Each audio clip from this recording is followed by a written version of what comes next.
ОСА – нелетальное, бесствольное личное оружие с электрическим воспламенением. Оно позиционируется как эффективное оружие самообороны и завоевало большую популярность в России, так как российское законодательство запрещает гражданам владеть нормальным пистолетом. Одна из причин популярности заключается в том, что другие представители травматического оружия, как правило, являются переделками своих боевых аналогов. Переделка заключается в продавливании ствола или вваривании на его внутреннюю поверхность специальных зубов. Так как оружие использует стандартные 9-мм патроны с резиновой пулей, то во время выстрела резиновая пуля в стволе сжимается и легко преодолевает препятствия. В то же время попытка выстрелить из такого пистолета обычной, металлической пулей приведет к выходу оружия из строя. У подобных переделок есть два основных недостатка. Первый – резиновая пуля отскакивает от цели, не принося противнику ощутимого урона. И второй, не менее серьезный, заключается в том, что иногда резиновая пуля все же застревает между зубов в стволе, а следующий выстрел заклинивает оружие окончательно, что также может привести к поломке пистолета. У осы оба этих недостатка отсутствуют, ведь у осы нет ствола, стволом является сама гильза. Патроны же намного больше в размере, приводятся в действие электрическим импульсом, а не боем по капсулю, как обычные гильзы. Сама пуля имеет металлический сердечник, обернутый тонким слоем резины. Мощность патрона также намного выше. Обычный патрон для травматического пистолета, как правило, выдает около 50 джоулей дульной энергии, в то время как оса дает 90 джоулей. Впрочем, при этом она все еще остается нелетальным оружием по сравнению с обычным 9-мм пистолетным патроном, который дает как минимум 450 джоулей, или автоматным патроном калибра 5,45 мм, выдающим не менее 1800 джоулей, а энергетика патрона для снайперской винтовки калибра 7,62 мм и вовсе превосходит 3000 джоулей. Тем не менее, изначально оса выдавала 120 джоулей, но навеску пороха пришлось снизить после нескольких вполне себе летальных исходов применения этого вроде бы нелетального оружия. Патроны поставляются в цветной коробочке с надписью «Травматические патроны» и изображением резиновой пули со стабилизатором. Они довольно дорогие, так как производство чуть ли не ручное, гильзы должны быть толстостенными, да и электрический пожиг является нестандартным решением. А все нестандартное, как правило, дорого. Калибр оружия 18,5 на 55 мм, что скорее относится к гладкоствольным ружьям, чем к пистолетам. Буква «Т» означает «травматический». В коробке всего 4 штуки, что соответствует зарядности данной модели. Познакомимся с ней поближе. Прежде всего, внешний вид. Оса не похожа ни на что. Ну разве что на пистолет Derringer, но он тоже является уникальным образцом оружия. Оса оснащена открытыми прицельными приспособлениями, в помощь которым выступает лазерный целеуказатель, включающийся поворотом рычажка на боковой стороне рукоятки.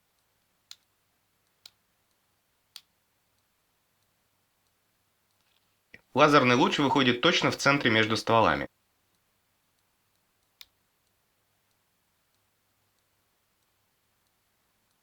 Ход спускового крючка средней длины с четкой ступенькой в конце. Дело в том, что это не спусковой крючок, а кнопка.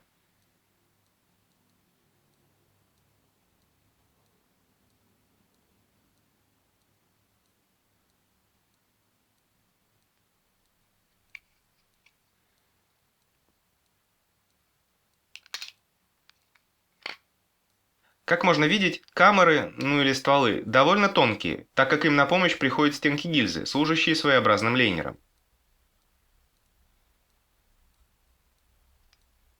Также пистолет оснащен экстрактором, а не инжектором гильз.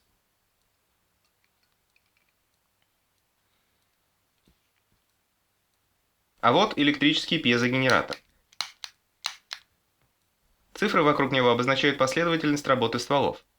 Если по каким-то причинам один из стволов не выстрелил, то выстрел осуществляется из следующего по порядку. Воспламенение пороха осуществляется с помощью искры, по принципу аналогичному работе бытовой пьезозажигалки для газа.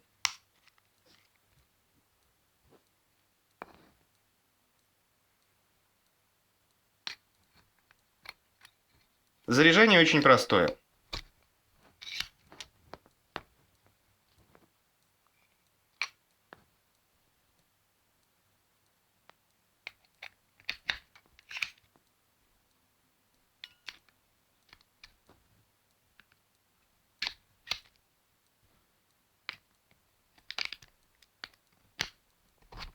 Заполняем все камеры патронами и защелкиваем замок.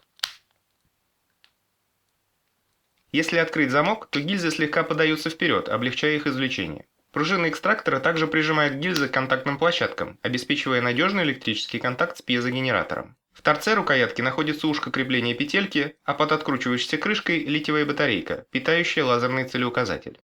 Как можно видеть, в первом стволе у меня необычный патрон. Это на самом деле части армейской шумосветовой гранаты, которую удалось вместить в гильзу.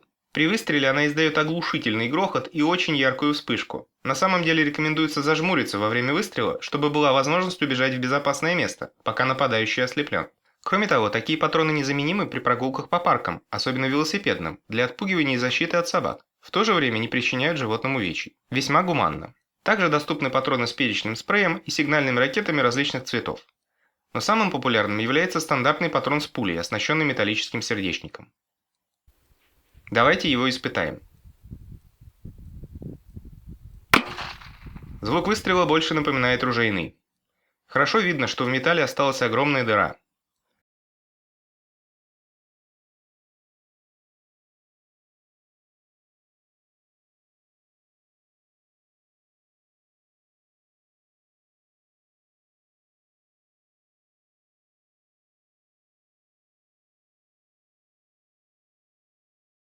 Теперь мы можем заглянуть внутрь гильзы и увидим, что конверт с порохом аккуратно открыт со всех сторон. После выстрела у пули повредилась резиновая оболочка, отогнув которую можно обнаружить металлический сердечник. Все как обещали. У пули срезала стабилизатор, скорее всего острым краем металла. Что ж, летальная или нелетальная, но такая пуля вполне может пробить вашему оппоненту череп, а сами вы окажетесь в тюрьме. Так как российская судебная практика негласно запрещает гражданам наносить преступникам тяжкие телесные повреждения.